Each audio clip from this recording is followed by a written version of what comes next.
everyone, and welcome to episode 545 of the MTG Goldfish podcast. I'm Seth, probably better known as Saffron Olive, and we have the full crew here this week, kicking things off with the owner of MTG Goldfish, Richard. How are you this fine Monday, Richard? Good morning, Seth. Just cramming in the last of my Final Fantasy drafts before I Yeah. cry in a corner. We're moving on. We're moving on. It's happening this week. It's It already is. time to move on. It is Edge of Eternities time. It's already come. Man, I think Vegas was part of this, but this is the first set release since we moved to like 6 sets a year where it really felt fast to me. Like, it always feels kind of fast, but this one we were gone to Vegas for like a week in between. And I came back and I was like, oh my God, it's already spoiler season. I have like 20 more Final Fantasy decks I want to build. But anyway, we got another co-host in Krim. Good morning, Krim. How's it going today? Good morning, man. Y'all like this. I guess this is fast for Magic, right? Like how fast we're already moving into Edge of Eternities. But I don't know. I guess I'm kind of used to this from like Pokemon and all these other card games. It's just like, they're actually going faster. And I was talking about it the other day, so I was just like, okay, this. I'm happy they capped it at 6 sets a year, because if they try to catch up to Pokemon, Yu-Gi-Oh, and all that stuff, dude, we're gonna be in like spoiler season every week. Literally every week. We joke about it, but I mean literally every week. It never ends. It never ends. Anyway, today, we're going to be mostly talking about Edge of Eternities and our impending standard rotation, which comes alongside Edge of Eternities. So we're going to be talking about what we think are some of the best constructed cards from the set for 60-card formats, some of the stuff that's going to be leaving it rotation, what mana bases are going to look like after we get this big rotation, and then we got a couple of smaller topics, maybe a fish mail as well. But before we get to all that, we got a sponsor today in Card Conduit. And Card Conduit's the easiest way to sell your Magic cards. If you ever get tired of the hassles of buy listing, you can skip it with Card Conduit. You can use their curated service where you send in as many cards as you want with a buy list value of $1 or more and pay just a 5% fee. And if you want to do a bit of work, you can use their sorted service where you list and sort your cards in advance and pay just a 2% fee. Either way, you're going to get a detailed report with the results and a fast payment once your order is processed. And you can even get another 10% off by heading over to cardconduit.com/MTGGoldfish. Card Conduit, it's the easiest way to sell your Magic cards. So thank you to Card Conduit for supporting the show. And let's talk some Magic. And before we get to our topics, I got to ask you. So this weekend was one of my brother's wedding. So I had to go to this wedding. And one of the interesting things I learned about my new in-laws, I guess, my new sister-in-law's family, is they have a bunch of Magic players there, like her cousins and like younger brother. They're all really big at Magic. So my brother told me, he was like, when we go to this wedding, there's like a few people that really want to play Magic with you. So we're going to try to like set up a table so you can play some Magic at the reception. And we ended up jamming a couple of Commander games. It was super fun. We jammed some Commander games, but it was also funny because we also had just like these old ladies coming over to us and being like, you boys don't know how to have a wedding. What are you doing over here? Walking by and be like, nerds, why aren't you out there dancing? So it got me thinking, what is it? Have you ever played Magic someplace weird? I think at a wedding is maybe my new weirdest place to have played Magic. Can you top that? What's the weirdest place that you guys have actually played a game? Jeez. Oh, man. Nowhere weird. The LGS. Yeah. The LGS. Yeah. My home.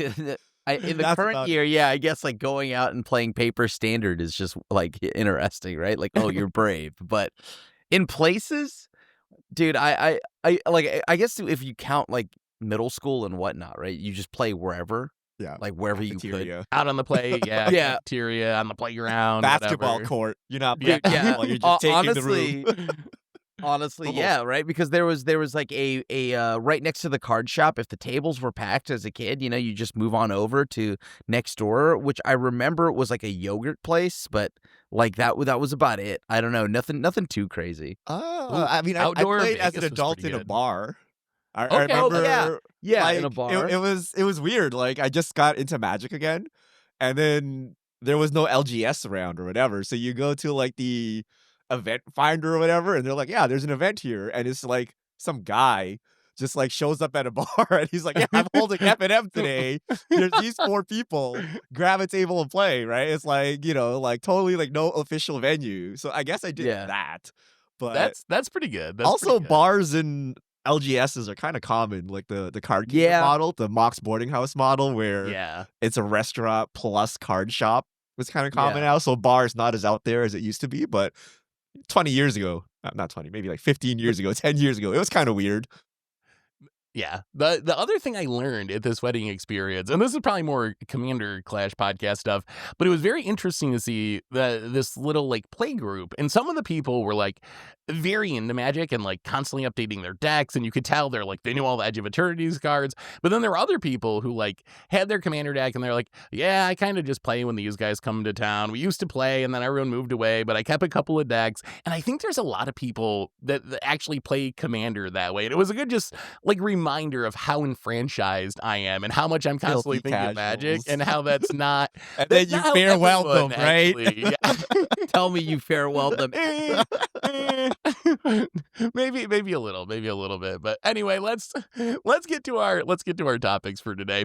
So before we get to Edge of Eternities cards in rotation, we had a couple of small topics we wanted to shout. One was last week was a Sonic Secret Lair. We were talking about them having limits on how many you could buy, but I think they changed the limits. Richard, what's going on with that?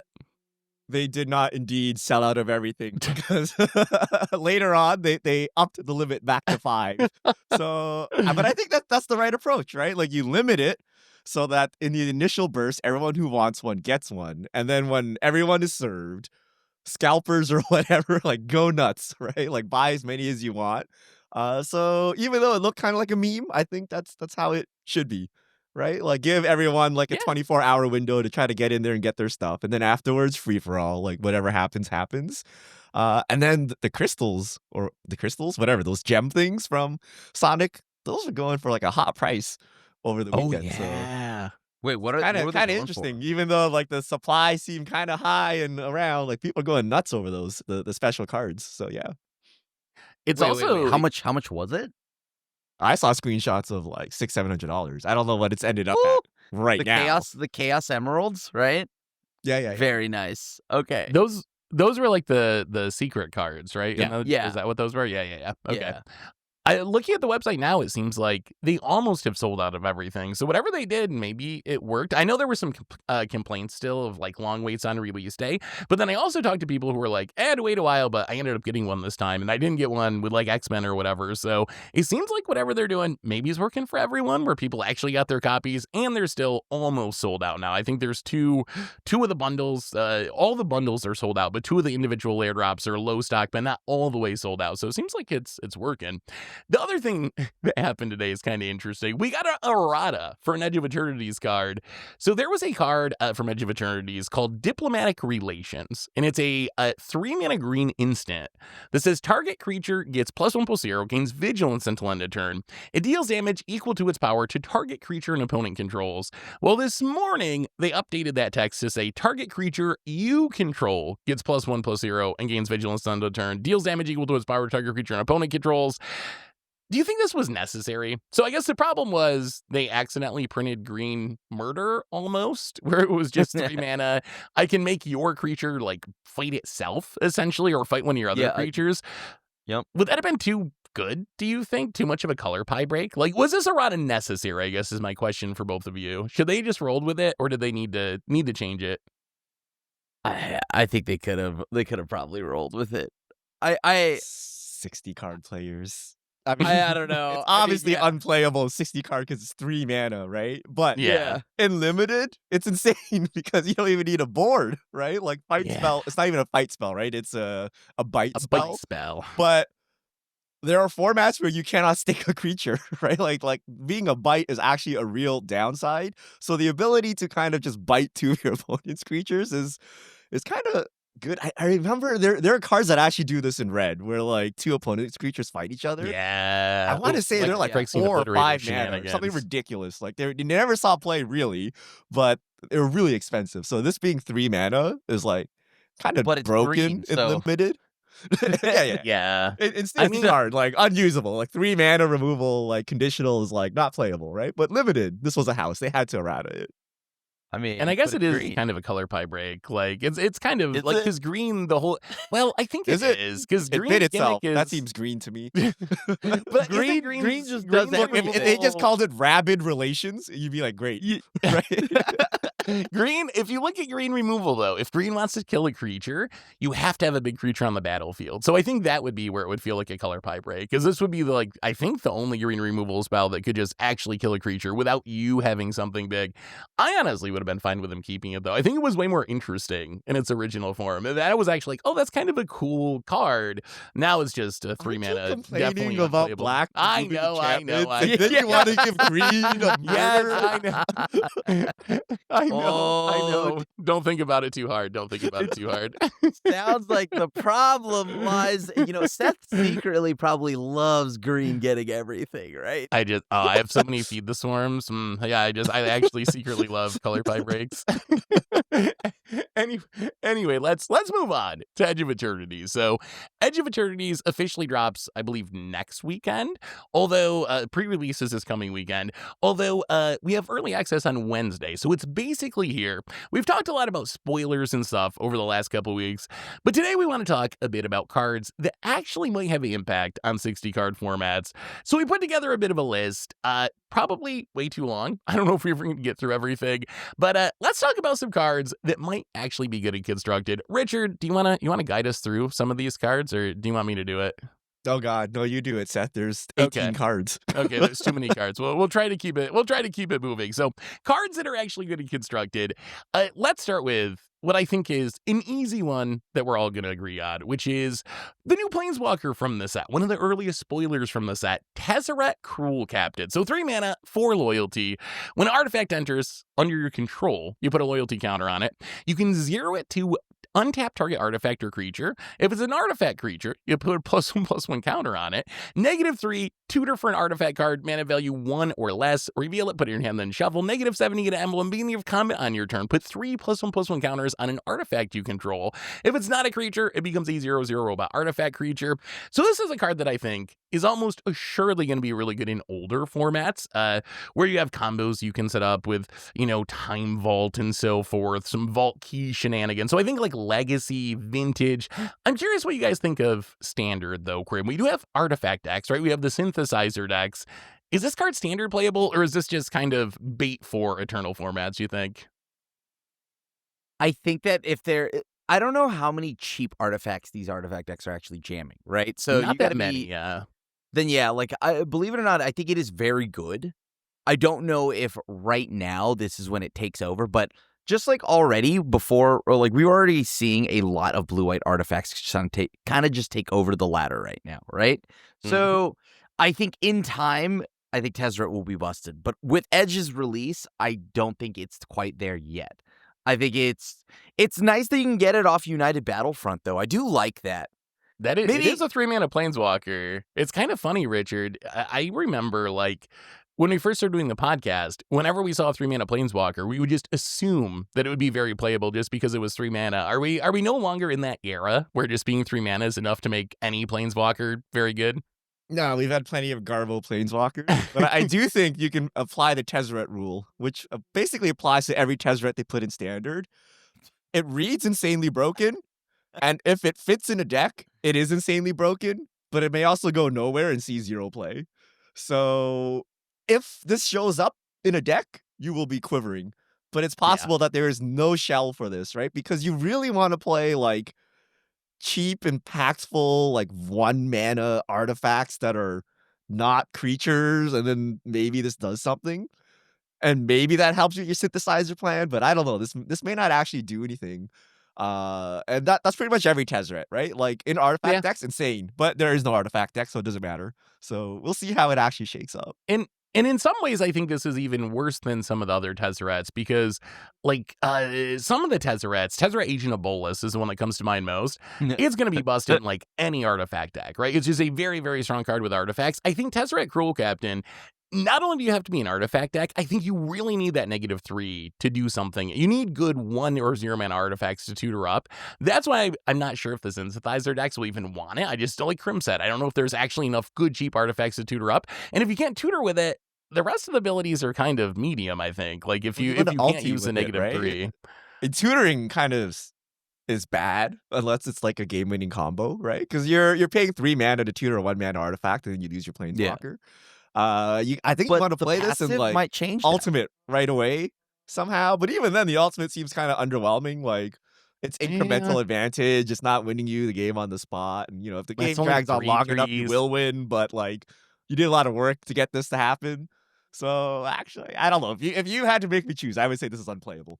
But Ooh, I would not be ooh. shocked if it was, like, the thing you were scared most against and you were trying to thought seize out of your opponent's deck or hand if you saw it, right? So, 50-50. All right, let's move on to another artifact. And this one I think is super strong. Pinnacle Emissary. So Pinnacle Emissary is a 3-mana robot. It's a 3/3. It says whenever you cast an artifact spell, create a 1/1 colorless drone artifact creature token with flying, and this creature can only block creatures with flying.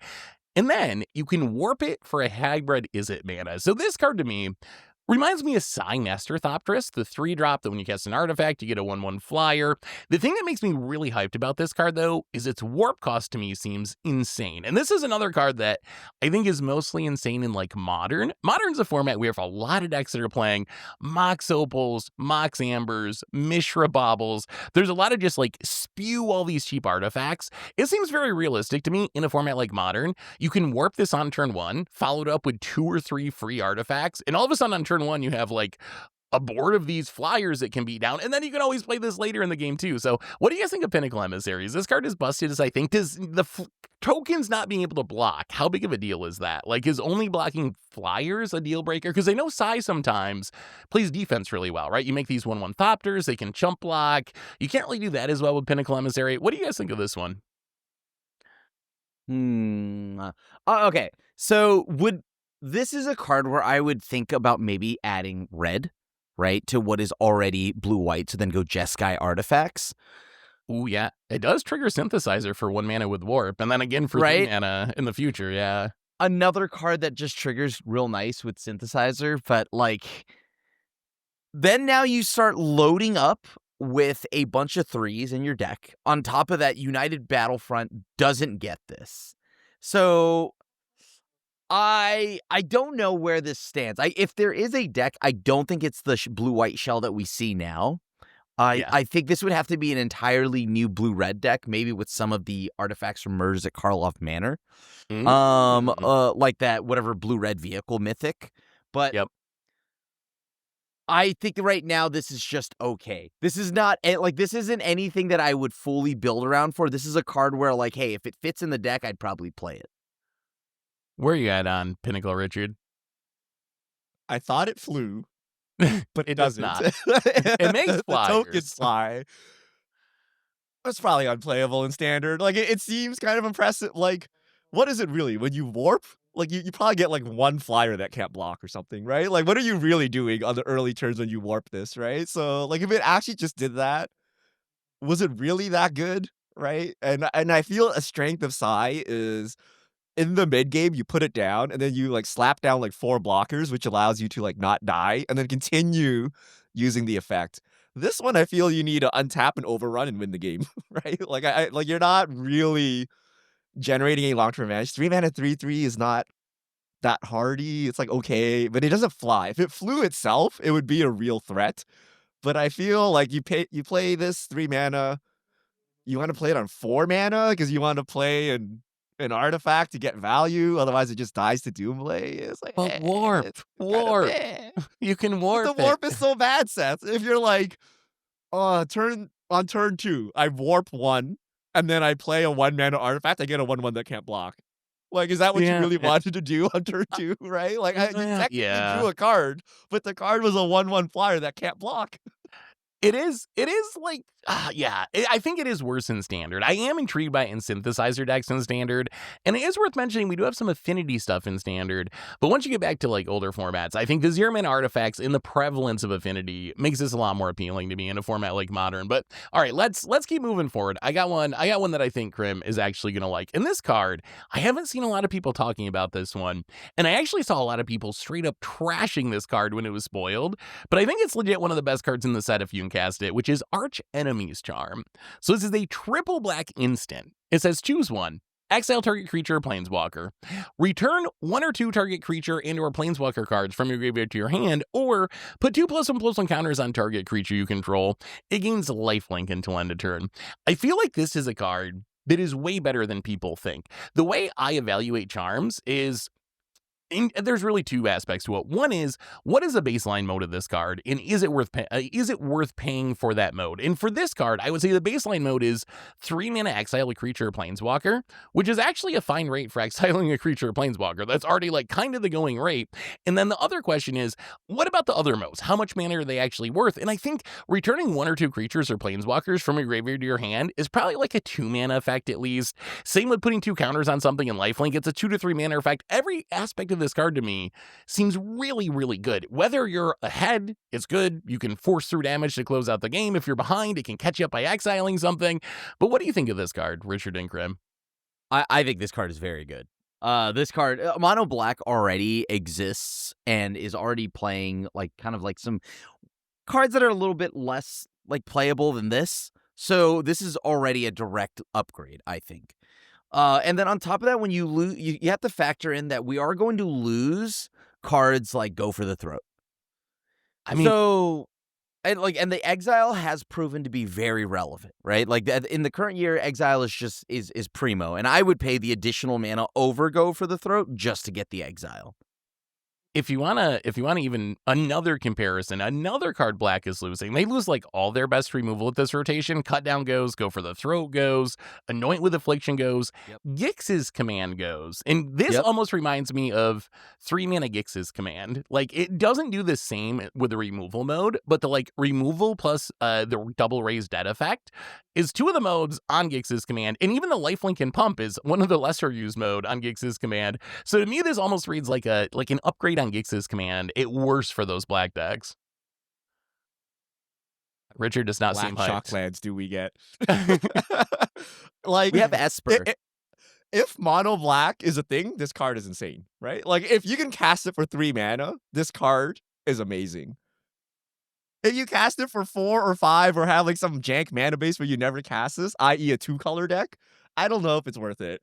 And then also in mono black, you would probably lose the colorless creature land, the foundations one. Ooh, because you can't really do that. So the modes look nice, but I don't think you can cast this spell a lot of times, right? So I think you kind of have to be mono black. So if mono black is a meta deck, you play these things. But in a 2-color deck, are you really putting Archenemy Charms in? It wasn't that long ago. People were invoked despairing in like 2-color decks in Standard. I know the mana base has changed. But you didn't have to do it on curve, right? And no, that is won true. You the game when you. Well, I mean, you did it on curve, but it was very late in your curve. Like, you had enough time to assemble the black mana. Is it that hard?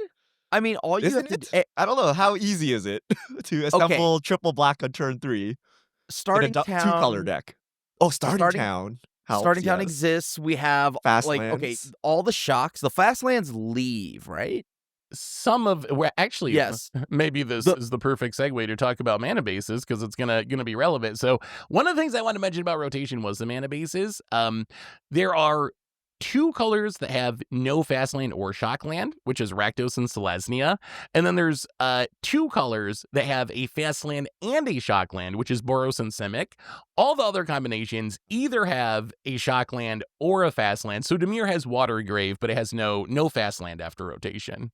So Dimir would have then Watery Grave, Starting Town, Swamps, and like the basics from there, and right? The other thing that makes it even better, I think, is Watery Grave is really huge because that plus maybe the Surveil lands, if you can fit in a couple, makes your Verges way more like real dual lands than we've had in Standard. Oh, yeah. Like, so I think like having more duels with land types really improves Verges a huge amount. I completely forgot about that. Yeah, we have Verges, and then we also have the Surveil lands. Hold on, this is totally doable because every land in your deck would just make black. You can get pretty close. I mean, I think once 2-color decks, I'm not too intimidated. 3-color, I'm like, 3-color, this is probably not going to work. But mono black or like black heavy 2-color decks, I think can make it work in Standard.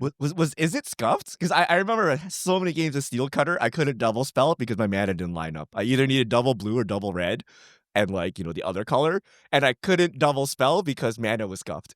Like, is it just significantly worse than like say Dimir? Well, the problem with is that you needed to have every land untapped, so you couldn't play the Surveil lands, right? That does right? a little bit, yeah. You wanted to go fast, and you needed to get on the ground running. So if you also had a double blue spell in Izzet, I think you would have seen the mana base of Izzet switch over to starting towns as well. So I think right now the mana base triple black for a mid-range and beyond deck, I think is totally doable and on curve even. I mean, I think it's okay. I don't know. We'll see how it goes. I mean, it's something you would play if your mana base supports it. But even then, like, I'm not excited about it as Seth, right? You're like, most of the time it's 3 mana murder, which exiles, which is actually relevant. But again, it's 3 mana, right? Like, wouldn't you be loading your deck up with 1 or 2 mana removal instead?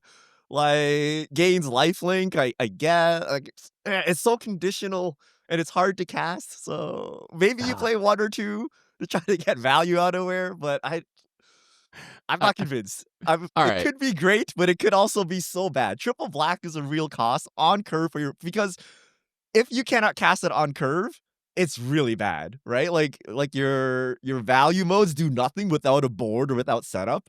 So you need to be able to use it as the removal. And if it's your removal spell and you miss a black pip, you probably lost the game. Right? Yeah. I don't know how aggressive we are going to be in the new format, but definitely in this existing format, you probably lost the game, right? So it'll be interesting to see. So, but if we're all slow and grindy and like no one is dying, you make it a turn 5 or 6, you get to do this, then this is like amazing, right? Because it's a 2-for-1 on the return mode. It's lifelink to stabilize against aggro. So interesting. It's a did Archmage's Charmsy play in standard? Wait, that was just direct to modern. That was not. Yeah, that was a modern. That's Element direct to card, modern. So we It never, definitely would never got to have. see. I think it would have. No way it wouldn't, right? Like I think that card is like nuts. So I think this is definitely a doable thing in standard and very well worth it.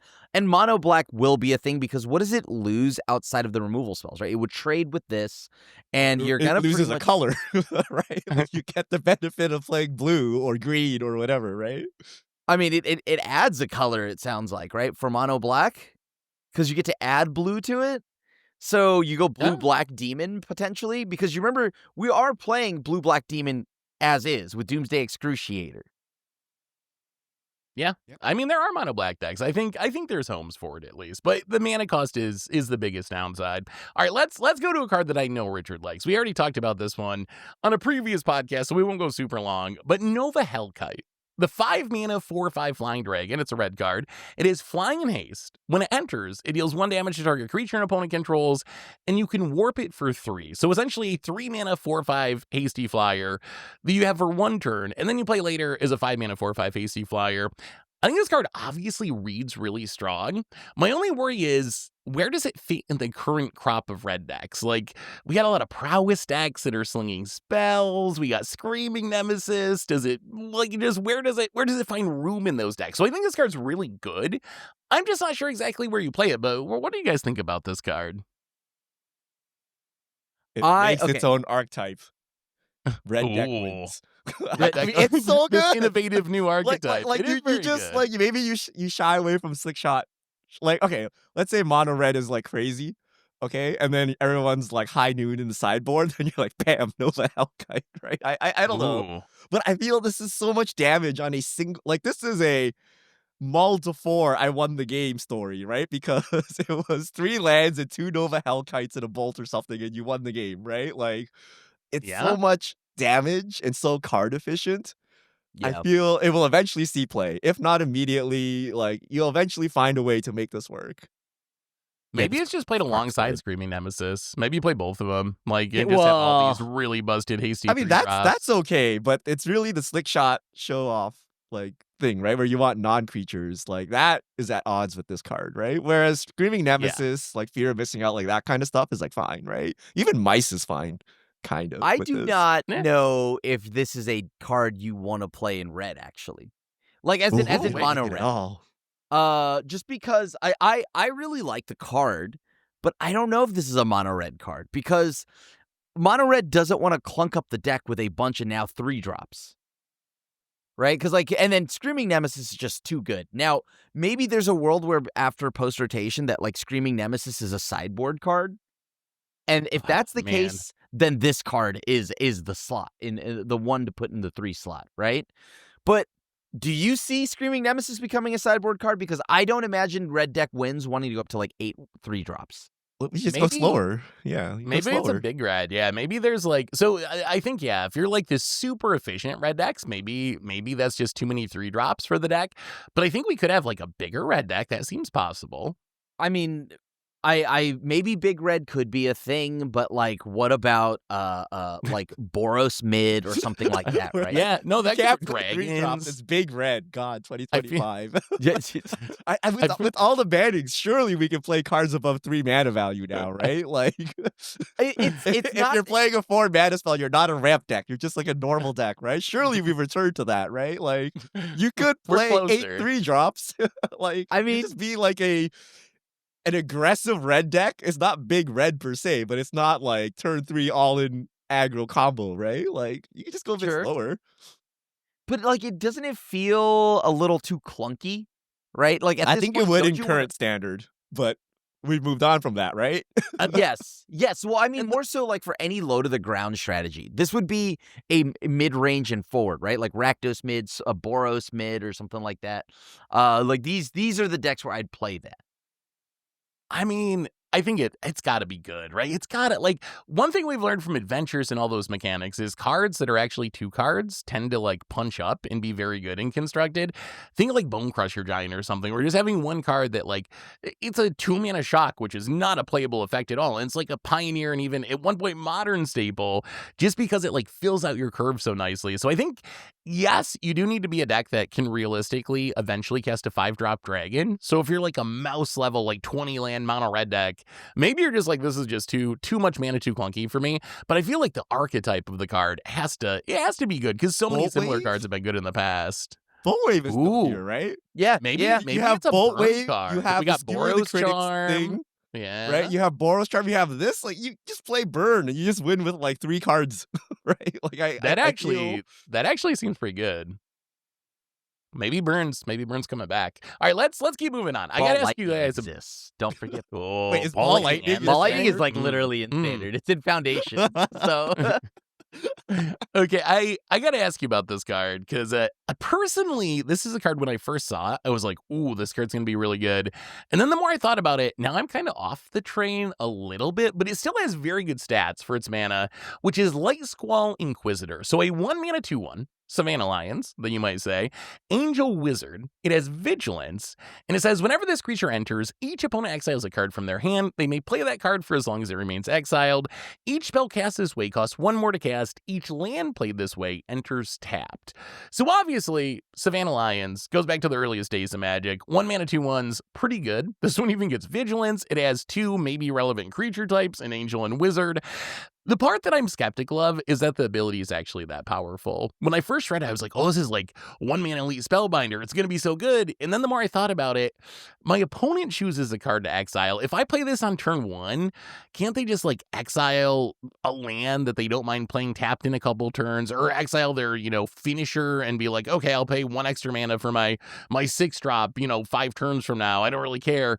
I'm curious, like, how good is that ability with your opponent controlling it? We've seen you controlling that ability be very strong, but if your opponent chooses, is it still good?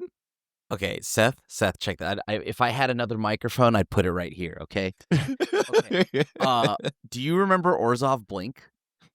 Yes. It is pretty sweet if you blank it. It is sweet if you blank it. If you remember that little fairy card that they return things back to their hand and then they just obliterate you because you have nothing, this is now going in that deck, right? Wait, no, is this the new Hopeless Nightmare? Like, maybe this is the new Hopeless Nightmare. You just pixie it a bunch of times and make them exile their hand? Dude, I think this is a crazy good tempo play, right? Like, this is so solid. I think it could play in Pixie. Maybe it plays somewhere else. I don't know. Am I high on my own supply here? Because I think this card has to be playable. Because Orzhov mid or whatever, Orzhov Pixie was missing a piece.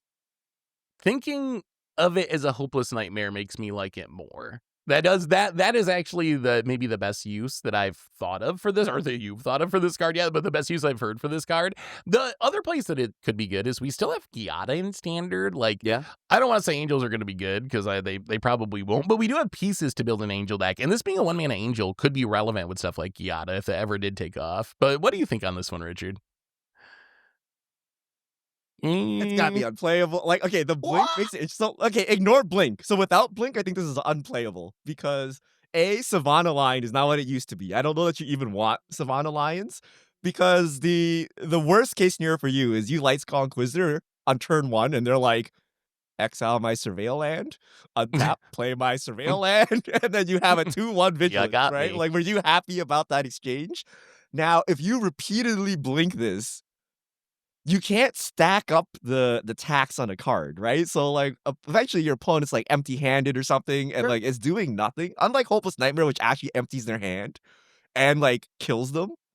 I feel will say that, Savannah yeah, Line is not strong enough, right? So if there is like Angel Aggro or something that you need the type and you need the Savannah Lion, maybe you can get there. But I feel this tax is gonna do kind of nothing most of the time. What happens if you like exile a warp spell? Can you just warp it for its normal warp cost and like pretend this never happened? Ooh, I think warp is from hand. Oh, it's from hand. I'm pretty so sure. you cannot warp. So this actually removes warp if they actually choose a warp Yes. card. Yep. You cannot warp. Yeah, warp is only from hand. I don't know, man. Yeah, it'll be. Is that not The sick? fact that your opponent that can not choose sick? makes it like so bad, right? Because people do play tap lands, and on turn 1 they may not have a turn 1 play. So even if you tap their whatever land, they don't even care, right? So you Okay. gotta repeatedly blink it, and then You're you telling assemble the me- combo, and this is all you did. But if I okay, so you use your tap land first, but then from there on out, right? Like you are actually losing a lot of tempo for every land that has to enter tap that would normally be untapped. Even your basics, right? All of that. You lost That's tempo pretty for playing big. a Savannah Lion. What if they just play like a 1-1 and block, or like a 3-3, right? And you're just blinking here, non-stop. You're like, cool, I'm just gonna make it turn 6 and play my 4-drop and still kill you, right? Do you think you'll make it to turn 6 on time though? Because like example, all right, so let's say this hits and even just your mana base, right? And then you rip off the top rope like, I don't know, Ultima or something like that. Or maybe even a 4-drop. These 4-drops now, all your mana bases, like your mana base coming in tapped, has delayed some of your late game by a turn. Correct. And I think that's all I need. So is this white card aggressive enough to actually close the game? I mean, is it aggressive in like itself? No, it's a 2-1, right? It can get blocked by like a Fountain Court token. What's the rest of the white aggressive cards? Can we get there? I mean, you still have Pixie, you still have Sun Pearl Kieran, you still have You still got like Arabella Convoke style stuff, which might survive rotation in some form. Okay, Convoke decks actually like this useless body because you're convoking with it, and it has vigilance, so you get to double dip there. So yeah, I can see it in Convoke. They play like very garbage creatures, right? If this matter, right? If this had flying, which it should since it's an angel instead of vigilance, It's a this wizard, would actually though. be like a legit like That's Delver of Secrets, Seth. The flying Savannah Lions. Seth is asking for Delver. Yes, power it up a little bit. It wouldn't even need an ability, I don't think. I think just a 1 and a 2-1 flyer. Yeah, that would actually be still good enough, I guess. All right, let's keep moving on. Let's get a couple easy ones off this list because I wanted to sneak them in. Seam Rip. It's an uncommon. It's an enchantment. When it enters, you exile non-land permanent with mana value 2 or less until it leaves the battlefield. We literally have this card as portable hole on an artifact. It saw standard play. It's still a Pioneer staple. If you care about enchantments, this is just portable hole for you, right, Krim? Yeah. I will say there is something that we need to keep in mind here, Seam Rip included, along with, I'm going to bring it up too, right? Pinnacle Starcage. I was going to bring that up too. So these cards, right? The Pinnacle Starcage and Seam Rip, these are all great answers, but you're seeing now this weird balance, that balancing act you're going to have to do on your removal. How much artifact removal do I need? How much enchantment removal I need, right? Like, Get Lost, Blue-White really struggled until Ultima to deal with artifacts, right? So Get Lost being only able to answer some of this, I am very curious how the format's removal will shape up, but I do think Seam Rip being an enchantment here might be a drawback. Yeah, it'll be interesting to see what is hated on more out of sideboards. I think, right? Like, are people going to be hating on artifacts more, enchantments more? Main deck wise, I think I'd rather have it be an artifact because of Get Lost in specific. Like, that's Yeah. maybe the most main deckable answer. But So it yeah, I gets think it might be a little around worse. Pinnacle Star Cage, right? It does. Pinnacle's Dark Age. I guess we didn't actually say what it is. It's a 3-mana artifact that it's temporary lockdown, except it only gets artifacts and creatures with mana value 2 or less, not everything with mana value 2 or less. And then you pay 8 and sacrifice it and make some 2/2s in the late game. Now, We talked about temporary lockdown being one of the big losses at rotation. Is this the replacement, Krim? people will say it is. I don't think it is. It's I not really. don't think it is, because It the misses problem here things. is as soon as everybody is already salivating and readying and like polishing off their abrades, which artwork they're going to start playing, right? And Yep. I think this is where they're at, right? Like if you play Pinnacle Star Cage and in the deck and the matchup that you'd want it the most, which is red deck or is it, these are all abrade colors. If I trade this, like I play this and you trade up with your 2-mana card, I am so blown out, because maybe there's an ETB you can get back, like Viashino Pyromancer or something like that. Who knows, right? So I do not think this is supposed to stop aggro, but aggro can blow this up very easily because it's an artifact. I'm honestly to not play sure a it's better braid. than Split Up. I mean, they do have to play a braid, right? But it's not. I think we can all kind of see going into the new standard, post-standard world, there's going to be a good amount of artifacts. And already it looks like the blue-white synthesizer deck doesn't really lose all that much. Yes, the blue-white synthesizer deck does pretty well. The other thing I want to mention about Star Cage, temporary lockdown sees a lot of play in Pioneer, even a little modern play. This is way worse there, because if you look at the decks that play temporary lockdown, one of the biggest reasons people play it, yes, it's to stop aggro, but it's also a catch-all answer to hate cards out of like Greasefang that's really worried about a Rest in Peace coming down. So in older formats, missing out on enchantments makes this way, way worse at getting rid of Deafening Silence if you're trying to, Spell Slinger off, or Graveyard Hate like Rest in Peace if you're trying to do graveyard shenanigans. So I think in older formats, it's basically worse temporary lockdown. In Standard, I think it can still have uses, but I also think it's mostly worse temporary lockdown there. The other uncommon I wanted to I was what gonna were you say, gonna say, doesn't Richard? Crim like this? Because this allows you to play like no win cons, right? Like That is true. you just It is play your win Pinnacle con. Star Cage, and your win con is to The use an Pinnacle 8-drop Star mode that makes 2/2s, right? Like I don't know. I feel it's not the end of the world if you're a control deck and someone has to bring abrades in against you, because your hand could just be 3 seam rips and their hand is 2 abrades, and you're like, good job, opponent, right? Like like Yeah. So yeah, you can get blown out, but you can also get blown out with temporary lockdown, right? Like that, the this town But- isn't going anywhere or whatever. It was around for the longest time. So I don't know. I think it's great, and it allows you to play the stupidest decks that we don't want to see in Standard, which is win conless decks. So I'm not sure why Wizards printed this. Well, I think a temporary lockdown should exist in every format. Like some form of it should always exist. So I like this. I just think that the abrade clause, like that's something that everybody's kind of getting ready to go up to 4 of. Eris Restoration Yeah. Magic. Sure. Here we go. Restoration Magic Blow them out is- good. Gain 3 life. Save the Game Pinnacle 3, Star protect the Cage. Pinnacle Star Cage. They'll never that is see it coming. that is a real thing you could do, though, I guess. I mean, it is Yeah. nice that, like, example, I could play United Battlefront, get this, pick everything off, including my own stuff, but whatever. Meh. Yeah, it does trigger synthesizer, Yeah. and also exile all your synthesizer Yeah. tokens. But it does trigger it. All right, a couple other uncommons that I wanted to shout out quickly, because then we got to move on and talk about rotation here. But Siege Ship Broodtender, I think, is a really solid 2-drop, 2-mana, 2/3 Oh, yeah. Golgari card. When it enters, you mill 3, you can pay 5 to reanimate a creature or a spacecraft if you want to, only as a sorcery. And then Umbral Collar Zealot, 2-mana, 3/2 Human Cleric, sack another creature artifact, surveil 1. I think this is literally maybe the best sack outlet that we've ever gotten, at least the best that we've gotten in a long, long time in a Standard set. So I think both of these, in specific archetypes, for Broodtender graveyard decks, Umbral Collar Zealot, Sacrifice, Sephiroth style decks, are going to be very, very powerful. Sephiroth time. Probably not. Sephiroth! I mean, yes, exactly. He gets There's it. too many No. things. You need too many permanents to sacrifice.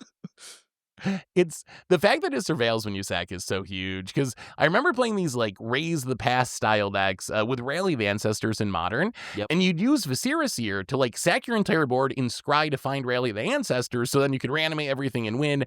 This does that, but even better. You're not just scrying, you're surveilling. So as you're digging to find your Raise the Past or whatever, you're also filling your graveyard with stuff to Raise the Past, which is just absolutely obscene. And other cards that- the additional as sacrificing of an artifact, I think that's going to matter. Oh yeah, that's a nice bonus too. Yeah.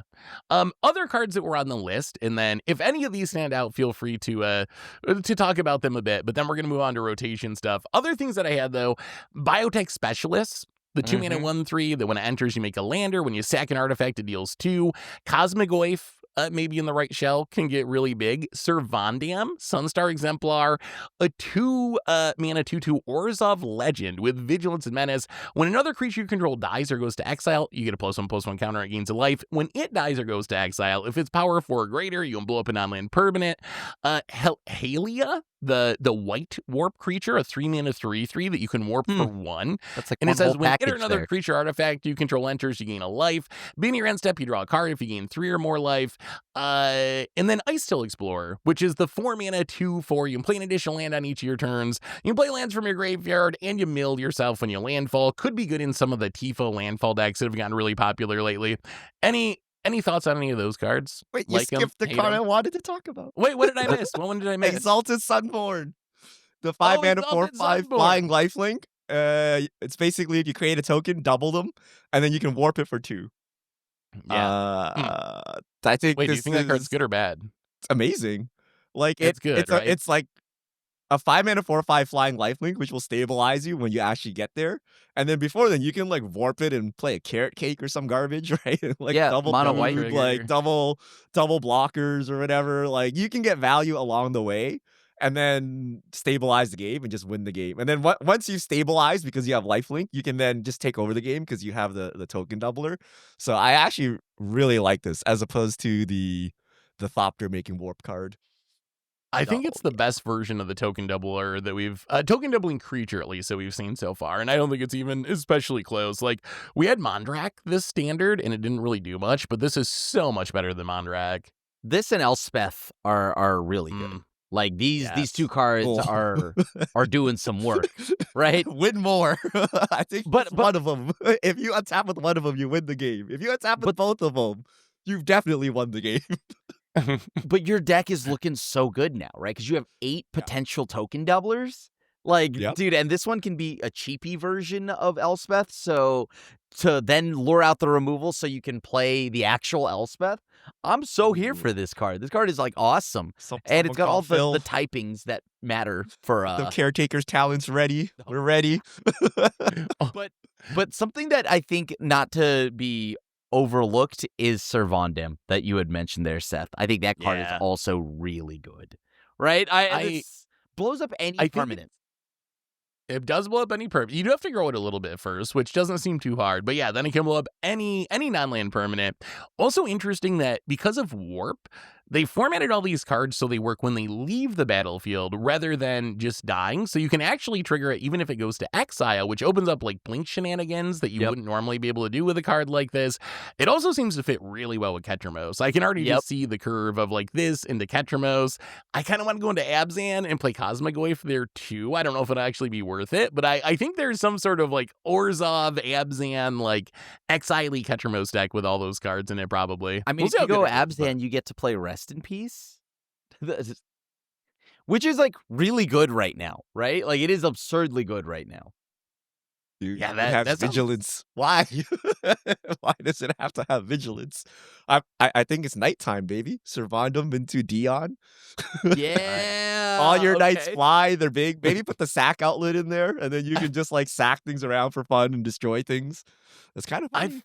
I've seen a couple people play Knights on Arena, and it hasn't looked that bad. Like it's not actually that far That away bad. from being a. Where are the bronze cubes? Where you at? They almost killed me once. They got me under 10. It was really doing some work. Anyway, before we wrap up today, I want to talk a little bit about rotation. So those are a lot of our favorite cards from from Edge of Eternities itself. There's a few other ones that we didn't quite get to, but those are a pretty good list of the cards that we're most hyped for Constructed. The other thing I want to mention, though, alongside this set release comes rotation, which we only get once a year, and not even every year anymore over the last few years, but usually once a year. So with this rotation, Dominator United, Brothers War, Phyrexia, March of the Machines, and March of the Machines Aftermath all leaving Standard forever, which sounds like a lot, and I guess it is kind of a lot of sets. How big of an impact it will actually have on the Standard meta is going to be very interesting, and it really depends on your deck or your archetype. Some decks, like Is It Prowess, Blue-White Control, the new Landfall decks, the Una deck, pretty much get completely unharmed by rotation. Maybe lose like a sideboard card or have to reconfigure their mana base a little bit, but really not much at all gets lost. Other decks we talked about, all the black decks are losing like all their removal. They're losing Shieldred. If you're in Golgari, you're losing Glissa. Red decks are losing Monastery Swiftspear. The Convoke decks lose Knight Errant of Eos. Mono white tokens, you lose Sunfall, you lose Laydown Arms. If you're the Roots deck, you lose Tyvar, which I think is a pretty big deal for Roots. Demir midrange loses its removal. Fairy Mastermind. What do you guys think? I kind of put together a list here of, we have a list on the website of the 50 most played creatures and non-creatures in Standard right now, and there's probably like 15 or 20 cards of those 100 that are going to be rotating. How big of an impact does this rotation have? Is there anything in specific that people should be watching out for as far as, oh no, my deck's going to die, or looking forward to as far as, well, this deck's going to get way better? What's your thoughts on rotation? I mean, this rotation's going to trim a lot of cards, right? There's also all the fringe cards, the sideboard cards that you would normally play. Like I am kind of sad to see Cut Down go. I think that has been it's normally like, What? yeah, why would I be sad about one of the best removal spells going? But like dude, this format needs it, right? I'm curious, Crib. So Go for the Throat goes, but that is pretty easily replaced by Shoot the Sheriff. I goes. don't know if that's 100% true. That, by the way, like, I mean, isn't it pretty similar? Like, isn't it the same risk as you run into an artifact deck and your Go for the Throat does nothing? You run into an outlaw deck and your Shoot the Sheriff isn't going to be good, but like, it seems like pretty similar to me. Is it not actually similar? Arguably that, yeah, okay, maybe in the new world that Go for the Throat might be worse because there's so many new artifacts. But like, I do think that Shoot the Sheriff, I don't know. I mean, it's fine. I guess it's fine. Yeah, you're right. It's fine. But Cut Down is the main loss. That was going to be my real question to you is, what do you play in place of Cut Down now? Is it the new, like, -2/-2 sorcery that gets -10/-10 if you manage to have something leave the battlefield, the new Revolt thing? Like, what is a Cut Down replacement? Do you have any thoughts on that yet? Isn't Disfigure in, like, Disfigure exists. Right? Disfigure exists in Standard, yep. I think that's going to be the new go-to, but like the problem I have with Disfigure is that honestly, there's so many things that get around it and get out of it, and I kind of don't like that. And also another like quiet sleeper that we're losing is Shieldred's Edict, because mono green is really popular right now, and like that, which is like, if you think about it, mono green is 2025 Infect, right? It kind of is, yeah. Like Tifa, Mossborn Hydra, they just obliterate you, and their whole deck is like 12 ways to just protect themselves, right? And I guess you could go up on Nowhere to Run, but then the problem is Nowhere to Run doesn't do much against any other deck.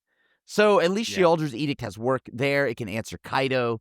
So I think Cut Down is going to be sorely missed because it's just hard removal. And Shieldred's Edict, while being a very solid edict because of its versatility and what you can make your opponent sacrifice, I think these cards are going to be sorely missed. And I don't know if there's anything right now that really can replace either one. It's going to be very interesting to see where the black decks end up, just because it's funny, they lose almost none of their threats. Like, use a random Shieldred or like a Fairy Mastermind. Like, there's a few like around the edges cards, but really your threats are pretty good and mostly unchanged. But if you look at a deck list, almost all of the spells black mid-range decks plays are just rotating, so they're going to have to completely reconfigure their entire mana base. What do you think on this, Richard? Anything stand out to you looking at what's rotating? What's sticking around? It simultaneously does a lot and nothing at the same time. right? Because 5 sets out of like what we have like 17 sets or something in standard, so it's like Yeah. basically a third of standard is going away. But all the decks like currently just lose like 1 or 2 cards, which theoretically are replaceable. And I don't really see any like crazy new archetypes popping up in Edge of Eternities, you know, like just looking at like the mechanics You're and things not a like that. believer in spacecraft? No, I'm not a spacecraft believer at all, but you know, color me shocked a bit, you know. But so I don't know, right? But I do think something like Dimir midrange losing key removal is enough to kill the deck. You know what I mean? Like if you can't find a good card to replace cut down, that's enough to take the deck out of contention, right? Like it kind of lives and dies by the efficiency of its curve. Whereas like something like Cauldron, like you know, it's a combo deck, right? If the combo is still there, you can probably make it work. But I don't know. We'll have to see because like one deck leaving the format changes everything. You know what I mean? Like if Dimir midrange is no longer Right. top dog, like all the other decks That change, frees right? up Like other maybe things, Tifa there's a Landfall is cascading now a thing effect. because no one can kill anything, right? And then now we're all super aggro, so like everyone has to play Yeah. low to the ground, right? So it has potential to do a lot while seemingly doing nothing. Like one card on a Dimir midrange removes the deck, therefore the whole meta is different, right? Or I mean, maybe The Dimir butterfly midrange effect, gets the the Magic triple edition, black yeah. card. Fairy and is top Mastermind dog, leaving is another right? card that would hurt Dimir, right? Yes. It's such a solid flash threat that I know there's other flash threats. And but this one- Shieldred. Yeah, well, Like, Shieldred. I feel we're kind of underplaying. Like, it's a collection of good cards, and if you take the top 3 good cards out, maybe the deck is no longer playable, right? Like, I feel like Shieldred, I don't know how much that matters anymore. Just because, like, yes, it's still very good, but I feel like over the last, like, few months, I see a lot of black mid-range decks that are either not playing Shieldred at all, or maybe playing, like, could it one make it the copy. turn So I feel 4 like it's set? just... Yeah, now that make might it the be... turn 4. That might be part of it. That might be part of it. You mentioned combo decks. I have 2 combo decks I want to ask you about, because these are the decks that I'm not sure if losing this one card in these decks kills them or if they can somehow rebuild without the card. One of them is it Cauldron? Arguably the best deck in Standard right now. It keeps all of its pieces, but it loses Voldir and Thrill Seeker, which is kind of huge. That's like the finisher, right? Is you soul Cauldron Thrill Seeker, you sack all your stuff and your opponent dies. Do you think Cauldron exists without Thrill Seeker, Krim? Or does this kill the Cauldron deck a month after it was born, essentially? It's fine. I think it is You think totally it's fine? fine. The combo is fine. I think a video should be coming up sometime on the website. But okay, you play everything you're gonna play, but you add Kefka and Ultimecia. All right. What? Did you know that Kefka's activated ability, you know, that 8 mana one that makes your opponent sack a permanent, that's still an activated ability, right? And then if you like, I will say losing Rona is a problem. I will say that's the only thing I'm worried about, because here's why I say that, because Rona can transform for 5, right? And a Phyrexian black. If there's another way, a cheap way to flip Ultimecia, because Ultimecia Omnipotence backside says that as long as she is transformed, you get to take an extra turn. So what I did was I just flipped Ultimecia, took a bunch of extra turns, and killed my opponent, along with Kefka. Like, Kefka is just a good card, and I think Cauldron goes from pure combo into this. It's still sort of combo-y, but like if it exiles Kefka, it can lock you out of permanents and creatures. That sounds sweet. And I mean, Soul Cauldron, there will be get Soul there Cauldron off decks. Vivi. There's no doubt about that. Soul Cauldron is a busted card, and so I think Soul Cauldron decks will exist. How similar do they look to the VV Cauldron deck we have right now? That's I don't know how maybe you go into more colors like Krim was saying, but I think something with Cauldron will exist. The other one I wanted to ask about, the root stacks. The root stacks lose Tyvar Jubilant Brawler, also Voldir and Thrill Seeker, which that I don't think matters too much because some root stacks don't play Thrill Seeker. But Tyvar's pretty huge because it gives all your plants haste, and that allows you to have that huge, like, not haste, but like haste for activated abilities. But it allows you to have those huge combo turns, right? Where you make a plant and then you tap the plant to do more stuff, to make more plants, and you end up with like 100 power on the battlefield. Does Roots exist without Tyvar, Krim and Richard? Like, do you think that Roots itself is a strong enough card to carry even without the haste of Tyvar? I think Roots will exist, but it won't be a combo. Just like Cauldron, right? Cauldron will just like a value deck? Yeah, it'll move into a value. And that's why I think I like that personally, because I think Cauldron's a really cool card. I've been waiting for it to get played and like finally get broken into the format, and I think it has, and I think it will continue to do so. So yeah, I think the decks will just shift because I think Tyvar is too important. The Tyvar explosive turn was huge, and being able to pull back like a creature that like whatever that the squirrel is that allows you to. It was so perfect for the deck. Like Tyvar really was one of the best cards, like outside of Roots, like one of the best cards in that deck. So losing Tyvar does hurt, but I do think Roots, like you said, I think you can still do Roots stuff. It's not going to look the same as the current Roots decks, I don't think, but I think Insidious Roots itself is still more than good enough. For sure. One last question for you, Richard, before we wrap up for today. So I mentioned this briefly earlier. The mana bases, right? We're going to this weird unbalanced mana base standard where half the fast lands leave, half of them stay, 5 shock lands come in, 5 of them we don't have yet. And that leaves us with that weird situation where Rakdos and Selesnya have no fast land or shock land, while Boros and Simic get a fast land and a shock land. So some 2-color combinations just have like way more good duels than other color combinations. How much does this matter, Richard? If you look at this and you see, oh my god, Rakdos doesn't have a fast land or shock land, does that mean you should just avoid building Rakdos decks because your mana is going to be so much worse than everyone else? Or is it not actually that impactful? You can fill it in with Verges and Starting Town and whatever else happens to be laying around, and it's still going to be good enough, even if it's not ideal. How much does the mana base actually matter, do you think? A lot. like having a land come in tapped and you don't want it to be is like adding 1 mana value onto your card, and take any like amazing you play that card. angel against yourself. Yeah, like take any amazing card and add 1 mana value to it, and it's like now trash, right? Like it's actually huge. If we are in an old, the old standard where it was super fast, like that's actually like straight up non-viable. Like your deck is like playing guild gates in your deck, right? I don't know, but you definitely want to be Boros or Simic. I think monocolored gets a lot of upside here. Like you don't have to deal with bad mana. Also, aggro gets a lot of upside when people have bad mana bases, right? That 1 turn you spend putting a land into play tapped is enough of a tempo change to cause the game end. We say all this and it makes Crim's Angel sound a lot better, right? But the difference, the difference, you get to choose. You get to choose to not have the tempo affect you. Whereas when your mana's screwed, you kind of have no choice, right? Like you've lost tempo and you can't plan for the turn of like losing tempo. But yeah, I think it's a big deal, and I still like my mono red. When people stumbling around their mana, paying 2 life for shock lands, right, to play on curve. Starting town damage starts adding up, right? Like this shock. Yeah. This is like the perfect recipe for burn, right? Like you're just like, sometimes you're 2 life short. Thank you, opponent, for shocking, right? Like, they're never going to see it coming, or they're never going to play around it. So I'm liking burn here.